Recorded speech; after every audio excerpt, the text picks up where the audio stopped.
আজকের ভিডিওতে আমরা কথা বলবো নিট এক্সাম পেপার লিক নিয়ে। একটা পরীক্ষা যেটার জন্য লাখ লাখ ছাত্রছাত্রী দিন রাত পরিশ্রম করে, আর সেই পরীক্ষার প্রশ্নপত্র যদি আগেই ফাঁস হয়ে যায় তাহলে সবচেয়ে বড় ক্ষতি একটা সৎ স্টুডেন্টের স্বপ্নের হয়।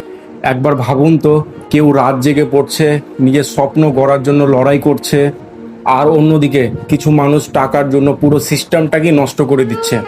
এই পেপার লিক শুধু একটা ক্রাইম না, এটা লক্ষ ছাত্রের বিশ্বাস ভাঙার ঘটনা। এখন প্রশ্ন হলো, এর জন্য দায়ী কে? শুধু যারা পেপার লিক করেছে তারা না, যারা সিকিউরিটি ঠিকভাবে মেনটেন করতে পারেনি, যারা দুর্নীতি থামাতে পারেনি, আর যারা টাকার জন্য শিক্ষাকে ব্যবসা বানিয়েছে, সবাই কোনো না কোনোভাবে দায়ী।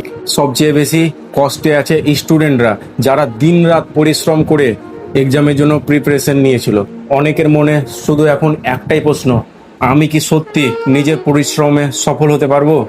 এই প্রেসার আর এই মেন্টাল স্ট্রেস অনেক ছাত্রকে ভিতর থেকে ভেঙে দিয়েছে। কিন্তু একটা কথা মনে রাখুন, একটা ভুল সিস্টেম আপনার পরিশ্রমের মূল্য কোনোদিন কমিয়ে দিতে পারে না।